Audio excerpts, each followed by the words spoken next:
Doctor سفیان، میں آپ کی طرف آتا ہوں۔ ایک انتہائی امپورٹنٹ سوال جیسا کہ آپ جانتے ہیں، تو آپ اگر اس پہ تھوڑی روشنی ڈال دیں۔ بے شک، بہت ہی خوبصورت سوال سے شروع کیا ہے آپ لوگوں نے، بلکہ یہ ایک انتہائی امپورٹنٹ کوشچن ہے، کیونکہ اگر یہ ڈفرینسیشن نہیں ہوگی تو ہم سب ایک دوسرے پر کافر کافر کے فتوے لگاتے رہیں گے، اور جو پاگل پن بنا ہوا ہے وہ کا پاگل پن بنا رہے گا۔ ہمیں یہ ڈفرینسیشن، میں اکثر کہتا ہوں کہ بڑے افسوس کے ساتھ، کہ ہم خاص کر ایشینز کو ایک بہت بڑا سیٹ بیک ہے، ایک بہت بڑا ڈس ایڈوانٹیج ہے، یا ہماری اپنی وجہ سے ہے، اور وہ یہ ہے کہ ہم لوگ نہ عربی ٹھیک سے جانتے ہیں، نہ ہم جو دنیاوی علوم ہے اس میں محنت کرتے ہیں، سائنٹیفک ہو، لاجک ہو، فلسفی ہو، تو نہ عربک کی ہمارے پاس بیسک نالج ہے اور نہ ان چیزوں کی ہے۔ وہ دونوں چیزیں جو قرآن کریم اور اللہ تعالیٰ کی کائنات اور فطرت کو سمجھنے کے لیے چاہیے، ہم وہ نہیں حاصل کرتے۔ دیکھیے، ہم اگر کافر ورڈ کے روٹ ورڈ کو دیکھیں، یہ نکلا کس سے؟ کافر۔ کافر اسٹینڈس فور، اس کا کیا مطلب ہے؟ اس کے روٹ ورڈ کا وہ ہے ٹو کنسیل، کسی چیز کو ہائڈ کرنا، چھپانا۔ چھپانے کا مطلب کیا ہوتا ہے؟ کہ آپ کو کوئی بات پتا ہے اور آپ کسی کو بتا نہیں رہے۔ مجھے پتا ہے کہ ڈاکٹر عثمان اگر اس راستے پر جائیں گے انہیں نقصان ہوگا، اور میں یہ بات چھپا لوں، تو یہ مجھے کافر بنا دے گا in context of this language only. میں اسلام کے پرسپیکٹو سے آتا ہوں۔ اب آیا قرآن کریم یہ میننگ لے کے چلتا ہے کافر کی؟ کیا ہمیں یہی میننگ ہے کہ جس کو سب کچھ صاف پتہ چل گیا ہے اور اس کے بعد وہ انکار کر رہا ہے؟ تو ہم اس کے لیے ایک ایگزامپل دیکھتے ہیں۔ اگر ہم دیکھیں قرآن کریم میں، تو فلیگ بیئرر کون ہے کافر کا؟ جو فلیگ بیئرر ہے، جو ان کا لیڈر ہے، جو اسے بار بار بتاتے ہیں، تو جب ہم دیکھیں گے تو ہمیں پتہ چلے گا کہ وہ فرعون ہے۔ فرعون وہ ہے جو جس نے کھلم کھلا کفر کیا تھا۔ اس کے لیے ایک آیت ہے سورہ نمل کی، میرے خیال میں 18 نمبر آیت ہے، اور اس کے پورے گروپ کے بارے میں ہے کہ انہوں نے ظلم اور سرکشی کی۔ صاف صاف آیات آنے کے بعد، نشانی آنے کے بعد، انہوں نے ظلم اور سرکشی کی، حتیٰ کہ ان کے دل میں یقین آ گیا تھا۔ اب ذرا اس ڈفرنس کو دیکھیے۔ مطلب یہ کہ حضرت موسیٰ علیہ السلام نے، اللہ تعالیٰ نے حضرت موسیٰ علیہ السلام کے ذریعے انہیں کھلے معجزے دے دیے تھے، بتا دیا تھا کہ اللہ تعالیٰ ہے، یہ اللہ تعالیٰ کا پورا نظام چل رہا ہے، آپ سرکشی نہ کریں۔ اب یہ آیت اس میں جو ہے وہ بہت امپورٹنٹ اس لیے ہے کیونکہ یہ آیت بیان کر رہی ہے، 18 نمبر آیت، کہ انہوں نے ظلم اور سرکشی تب کی جب ان کے دل میں یقین آ گیا تھا کہ ہاں، حضرت موسیٰ علیہ السلام ٹھیک کہہ رہے ہیں، یہ اللہ تعالیٰ کے نبی ہیں۔ یہ ہے وہ کفر کی ڈیفینیشن، اور اس کو کافر کہا ہے قرآن کریم نے بھی، عربی ڈکشنری میں۔ اب جب بھی ہم کسی کو کافر کہیں گے، تو کیا ہم لوگ یہ ڈیسائیڈ کر سکتے ہیں کہ اسے سچ پتہ چل گیا ہے اور وہ کہتا ہے کہ نہیں، میں اس دنیا کو پسند کرتا ہوں؟ اس کے لیے قرآن کریم کا صاف اعلان ہے کہ جس نے اس دنیا کو پسند کر لیا آخرت پہ، تو اس کے لیے پھر نہ کوئی آخرت میں کوئی حصہ نہیں۔ پر یہ ڈیسیجن کون کرے گا کہ کیا اس کو پتہ چل گیا ہے، اس نے اس دنیا کو ایکسیپٹ کر لیا ہے، ڈیسائیڈ کر لیا ہے کہ یہی دنیا جو ہے یہ فائنل، میں اس کو چوز کر رہا ہوں، مجھے پتہ چل گیا ہے کہ ریئلٹی ہے، آخرت ہے، اللہ ہے، پر میں اس دنیا کو چوز کر رہا ہوں۔ یہ ڈیسیجن کون کرے گا؟ کیا میں اور آپ اس قابل ہیں کہ کسی اور کے بیسس پہ یہ ڈیسیجن کر سکیں؟ کیا آپ کو جو اسے ملینز آف فیکٹرز ملے ہیں، اسے جینز کیسی ملی، اسے کوگنیٹو ایبیلٹی کیسی ملی، اسے انوائرمنٹ کیسا ملا، اسے کنٹرولڈ فیکٹر کیا ملے، اسے ان کنٹرولڈ فیکٹرز کیا ملے، کیا مجھے وہ تمام چیزیں پتہ ہے؟ کیا میرے پاس پرفیکٹ علم ہے کہ میں کہوں کہ یہ ملا ہے اسے اور اس بیسس پہ یہ جو ہے یہ کافر ہے؟ یا وہ نالج صرف اور صرف اللہ تعالیٰ کے پاس ہے؟ اگر آپ دیکھیں، اگر کوئی کھلم کھلا اعلان کر رہا ہے، کہتا ہے کہ ہاں مجھے پتا ہے اور میں انکار کرتا ہوں، پھر آپ بھی کہہ سکتے ہیں وہ خود اپنے آپ کو کافر کہہ رہا ہے۔ پر اگر ایک شخص یہ نہیں مانتا، آپ کے پاس پھر کیا، میں اس کافر کی ڈیفینیشن کے بیسس پہ کیا یارڈ سٹک رہ جاتا ہے کہ آپ کہیں کہ ہاں یہ کافر ہے؟ تو میرے لیے کافر وہ ہے جسے حق بالکل کھلا صاف پتہ چل گیا ہے، اور پھر اس نے انکار کر دیا اور کہہ دیا کہ ہاں مجھے پتا ہے کہ یہ حق راستہ ہے، پر میں اس سے انکار کرتا ہوں۔ پر اگر کوئی اور اس بیسس پہ ایزمپشن کرے کہ نہیں نہیں اسے پتا ہے اور یہ انکار کر رہا ہے، تو میرے خیال میں وہ زیادتی اس لیے کر رہا ہے کہ اس میں اتنے سارے فیکٹرز ہیں جو آپ کو پتہ ہی نہیں ہے اس کا مائنڈ سیٹ کیا ہے، وہ کس بیسس پہ ڈیسیجن کر رہا ہے۔ تو اگر میں سمپلیفائی کروں تو میرے لیے کافر وہ شخص ہے جسے سب پتہ چل گیا ہے، پر یہ ڈیسیجن کہ اسے پتہ چلا ہے یا نہیں چلا میرے خیال میں کسی انسان کے اختیار میں نہیں ہے۔ جب ایک صحابی، اللہ تعالیٰ کمی بیشی معاف کرے، جب ایک کافر کو قتل کرنے لگے اور اس نے کلمہ پڑھ لیا تو پھر بھی اس نے قتل کر دیا، تو حضرت محمد صلی اللہ علیہ وآلہ وسلم بڑے ناراض ہوئے کیونکہ اس نے کہا کہ یہ اس نے ڈر سے پڑھا ہوگا۔ انہوں نے کہا کہ تم اس کے دل میں رہتے ہو کہ تمہیں پتہ ہے کہ اس نے ڈر سے پڑھا، مطلب کہ تم اس کے دل کا حال نہیں جان سکتے، تم یہ ڈیسیجن نہیں کر سکتے۔ اور سفیان بھائی یہ تھا بھی جنگ کے حالات، جنگ کے حالات، جنگ کے اندر تصور کرتا، بڑی خوبصورت مثال بیان کی کہ جنگ میں ایک بندہ دوسرے کو مارنے لگا اور اس نے کلمہ پڑھ لیا، تو آپ کہہ رہے ہیں کہ اس کو نہیں مارنا چاہیے۔ ہم ہر روز نماز میں ملٹیپل ٹائمز پڑھتے ہیں کہ راستہ ان لوگوں کا جن پر انعام ہوا اور ان کا نہیں جن پر غضب ہوا یا گمراہ ہوئے۔ مطلب یہ دعا ہم ہر روز مانگتے ہیں۔ اب ذرا دیکھیے غضب کس پر ہوا اور گمراہ کون ہوئے؟ گمراہ اسی کو کہتے ہیں جس کو ڈیسٹینیشن نہیں پتہ تھی، وہ غلط ڈیسٹینیشن پہ چلا گیا۔ غضب کس پہ ہوا؟ جس کو پتہ تھا اور وہ پھر بھی اسی راستے پر چلا۔ جیسے یہودیوں کے بارے میں قرآن کریم کہتا ہے کہ یہ حضرت محمد صلی اللہ علیہ وآلہ وسلم کو ایسے جانتے تھے جیسے اپنے بیٹے کو جانتے ہوں، یا قرآن کریم کو ایسے جانتے تھے، پر یہ کس میں آ گئے؟ یہ زدم زدہ میں آ گئے، یہ بغیم بینا میں آ گئے۔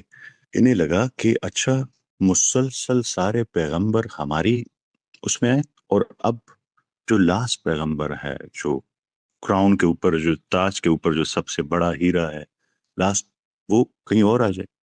تو وہ ضد میں آ گئے تھے۔ اسی ضد میں انہیں لگا کہ ہم اللہ تعالیٰ کے چونکہ لاڈلے ہیں، اور قرآن کریم بھی کہتا ہے کہ ہم نے انہیں فضیلت دی تھی، تو ہمیں کچھ نہیں کہا جائے گا۔ اگر ہم جانتے بوجھتے بھی انکار کر دیں گے تو ایام معدودات، ہمیں چند دن کا عذاب دے دیا جائے گا اور پھر ہمیں چھوڑ دیا جائے گا۔ یہ اس مائنڈ سیٹ میں پڑے ہوئے ہیں یہ لوگ۔ اور گمراہ کون سے ہیں؟ دیکھیں ایک اور چیز بھی ہم لوگوں نے ذہن میں رکھنی ہے۔ کافر ایک طرف ٹیگ، پر یہاں پہ اللہ تعالیٰ نے جو ہم ہر روز دعا مانگتے ہیں، جسے ام القرآن بھی کہتے ہیں، ام الکتاب بھی کہتے ہیں، سورہ فاتحہ میں، انہیں دو گروپ سے ہمیں بچانے کے لیے دعا کرتے ہیں ہم لوگ، غضب والے سے بھی یہ اور گمراہ بھی۔ دیکھیے ہمیں اللہ تعالیٰ نے ایک ایبیلٹی دی ہے، جیسے آپ نے کہا آج کل انفارمیشن چھپ نہیں سکتی۔ سب سے قیمتی اثاثہ ہمیں ٹائم ملا ہوا ہے، کیا ہم نے وہ ٹائم پراپرلی استعمال کیا؟ جس کے بارے میں قرآن کریم کہتے ہیں کہ الہاکم التکاثر حتی زرتم المقابر، اور سے اور کی چاہت تمہیں قبروں تک لے آئے گی، پھر تمہیں معلوم ہو جائے گا، اور ہاں تمہیں معلوم ہو جائے گا۔ اور اچھا ہوتا کہ تم علم الیقین سے جان لیتے، اپنے علم سے سوچتے سمجھ لیتے، یقین تمہیں آ جائے گا، تم دیکھ لو گے پھر کہ یہ حق ہے۔ تو بات یہ ہے کہ ہمیں جو اتنا امپورٹنٹ ایسٹ دیا گیا ہے ٹائم، کیا ہم اسے یوز کر رہے ہیں، پراپرلی یوز کر رہے ہیں؟ اس کا بھی تو پوچھا جائے گا۔ ایسا نہ ہو کہ آپ کو ایک سچ پتہ نہ چلے، پر آپ نے ٹائم ہی ایفرٹ ہی نہیں لگایا سچ پہچاننے کے لیے، تو پھر تو آپ گمراہی کے راستے پہ چلے گئے۔ تو اس سے بھی بچنا، یہ بھی بڑا خطرناک ہے۔ تیسرا، حمزہ بھائی نے کہا کہ انکار ایک شخص کرتا ہے، جیسے نبیل بھائی نے مینشن کیا، اس کی کیا ریزنز ہو سکتی ہیں؟ وہ کیوں انکار کرے گا؟ اس کو پتا ہے کہ نہ ختم ہونے والی زندگی ہے جنت کی۔ میں صرف دو باتیں جب کرتا ہوں تو میرا دل جو ہے وہ خوشی سے بھر جاتا ہے، اللہ تعالیٰ ہم سب کو نصیب کرے، کہ ایک نہ ختم ہونے والی زندگی ہے، اور دوسرا جو تمہارے دل میں آئے، ایک درجے میں تمہیں کن کی طاقت مل گئی، تو کون نہیں چاہے گا ایسا ہمیشہ کی زندگی، کن کی ایک طاقت۔ پر یہ یاد رکھیے گا، جو سورہ شمس کا حمزہ بھائی نے ذکر کیا، ہمارے پاس جو نفس ہے وہ اتنا طاقتور ہے، اس کی مثال ایسے لیں گھوڑے کی، جنگلی گھوڑے کی۔ اگر آپ نے اسے ٹرین کر لیا تو وہ آپ کے راستے پر چلے گا، پر اگر آپ نے اسے ٹرین نہیں کیا اور آخر میں آپ اسے ٹرین کرتے رہیں، وہ آپ کو اپنے پیچھے کھینچے گا، آپ کو کبھی بھی سیدھے راستے پر نہیں جانے دے گا۔ تو یہ آپ پر ہے کہ آپ نے اسے ٹرین کیسے کیا۔ آخر میں حق آپ کو شاید پتہ چل جائے، اور بہت سارے لوگوں کو پتہ چل جاتا ہے، اسے پتہ ہوتا ہے کہ یہ حق کام ہے، وہ کر نہیں پاتا کیونکہ وہ اپنے نفس کا غلام ہو گیا ہوتا ہے، اس نفس کو، جسے جنگلی گھوڑے کو اس نے پالا ہوتا ہے۔ وہ اس سے باہر نہیں نکل سکتا. اور یہ بڑی میجر ریزن ہوتی ہے, بڑی مین ریزن ہوتی ہے کہ انسان حق کو جانتے بوجھتے پھر نہیں نکل سکتا. اسی لیے اللہ تعالیٰ کیوں کہتے ہیں کہ جو شریعت ہے, یہ جو میں نے تمہیں کہا یہ اچھا ہے, یہ برا ہے, یہ حرام ہے, یہ حلال ہے, یہ کرو, یہ نہ کرو, یہ تمہارے برتری کے لیے, تمہاری بہتری کے لیے ہے. تم کمزور ہو, اگر یہ نہ ہوتا تو نفس تمہیں کھینچتا رہتا, دنیا تمہیں کھینچتی رہتی. یہ میں نے تم پہ آسانی کی ہے جو تمہیں یہ نظام دیا ہے, یہ کوئی سختی نہیں کی, تم کمزور ہو اس لیے تمہیں دیا. دوسری بات میں بار بار کہتا ہوں, یہ جو آپ کا مین سوال تھا, یہ میں بار بار کہتا ہوں, ہم لوگ دین سے جو دور لوگ جا رہے ہیں وہ دین کی وجہ سے نہیں جا رہے. دین اتنا خوبصورت ہے کہ کوئی آپ سچا سمجھا دے تو کوئی دور ہی نہیں جائے گا. لوگ دین سے دور جا رہے ہیں ہمارے رویوں کی وجہ سے. جو میں نے جتنی ریسرچ کی ہے اب تک, جتنی انڈرسٹینڈنگ میں نے لی ہے, میں وہ کیسز یہاں بیان نہیں کر سکتا, پر ہر کیس میں جو شخص دین سے جو دور جا رہا ہے اس کا ریزن ہے اور مسلمانوں کے رویے. میں آپ سے ایک بات پوچھتا ہوں, آج عثمان صاحب ایک شخص کو انگلینڈ میں جو ہے وہ مسلمان کر دیتے ہیں, کیا وہ پاکستان آئے, وہ اس معاشرے کو دیکھ کر کہے گا کہ یہ مسلمانوں کا معاشرہ ہے؟ کیا وہ ٹک پائے گا؟ اس کا مطلب یہ ہے, کیا ہم لوگوں نے اپنی ذمہ داری پوری کی؟ کنتم خیر امت اخرجت للناس, ہمیں تو کہا گیا ہے کہ تم بہترین امت اس لیے ہو کہ تم لوگوں کے لیے نکالے گئے ہو. بالکل صحیح. تو ہم پہ ایز مسلمان ایک ایکسٹرا رسپانسبلٹی ہے جو ہم نہیں پوری کر رہے. ہمارے معاشرے میں, ہمارے کردار میں وہ نہیں ہے. ہمارا کردار تو یہ ہونا چاہیے تھا جس کی میں کوشش کرتا ہوں, جیسے آپ نے کہا کہ اللہ تعالیٰ حضرت موسیٰ علیہ السلام کو فرعون کے پاس بھیج رہے ہیں, فرعون کے پاس, اور اسے کہتے ہیں, حضرت موسیٰ علیہ السلام کو کہتے ہیں کہ سن نرمی سے بات کریں. بالکل فرعون سے. تو میں اپنا اسلوب کم سے کم یہ رکھنا چاہتا ہوں, کسی سے بھی فرعون سوچیں, میرا پھر معیار کیا ہو کہ میں کسی ایک انسان کو جو اپنے آپ کو مسلمان کہہ رہا ہے اور اس سے پھر میں جو ہے وہ سختی کروں, نفرت کروں, چیخوں اس پر. مجھے تو قرآن کریم کا بڑا صاف ہوگا میں اس سلسلے. یہ چند باتیں تھی جو میں ایڈ کرنا چاہتا تھا. جی پلیز. دیکھیں, وہ جو میں یہودیوں کا واقعہ سنا رہا تھا, تو انہوں نے پھر یہ گمان کر لیا کہ یہ حضرت جبرائیل علیہ السلام نعوذ باللہ جو وہی تھے, وہ ہم میں سے کسی کے پاس لے کے آ رہے تھے اور وہ وہاں لے گئے. تو وہ حضرت جبرائیل علیہ السلام سے بڑی نفرت کرنے لگے. تو پھر سورہ بقرہ کی ایک آیت آئی, وہ 98 نمبر آیت ہے, وہ اس وجہ سے بیان کر رہا ہوں یہ جو ابھی بات ہوئی. تو اس میں اللہ تعالیٰ نے بڑا کیٹیگوریکلی بیان کیا کہ جو بھی دشمن ہو اللہ کا, اللہ کے فرشتوں کا, اللہ کے رسولوں کا, حضرت جبرائیل علیہ السلام کا, تو وہ کافر ہے. مطلب ڈیفائن کیا کہ یہ تمام ایک یونٹ ہیں, ان میں سے آپ کسی ایک کا انکار نہیں کر سکتے. اگر آپ ایک کا انکار کر رہے ہیں مطلب یہ ایک چین ہے, آپ پورے کا انکار کر رہے ہیں. تو جب بھی کوئی یہ کرے گا تو وہ پوری چین کا ایک طرح سے انکار کر دے گا.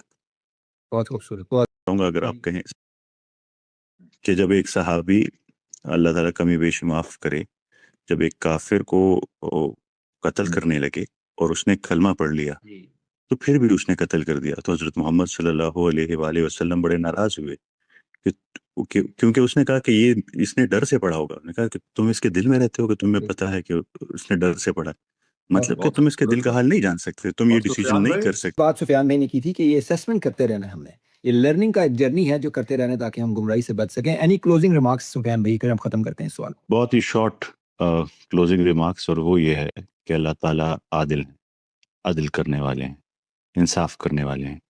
اگر آپ لوگ بینگ انسان ایک بات کو سوچتے ہیں اور آپ کو لگتا ہے کہ یہ انصاف نہیں ہوگا اگر ایسے ہوگا, تو یہ یاد رکھیے گا کہ اللہ تعالیٰ سے بڑا انصاف کرنے والا کوئی بھی نہیں ہے. تو جو بھی خیال آپ کے دل میں آتا ہے, جو بھی فیکٹر آپ کے دل میں آتا ہے, وہ اللہ تعالیٰ سب جانتے ہیں اور پہلے سے جانتے ہیں. وہ انہ علیم بذات الصدور ہے, وہ دلوں کے حال جانتے ہیں. تو وہ انصاف کرنے والے ہیں.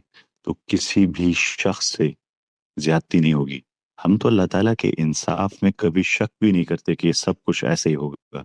ہم تو اس کے رحم کے طلبگار ہیں, کیونکہ ہمارے اعمال جو ہے وہ انصاف کے بھی قابل نہیں ہیں. ہم تو رحم کی بنیاد پہ ہی مانگیں گے جو مانگیں گے.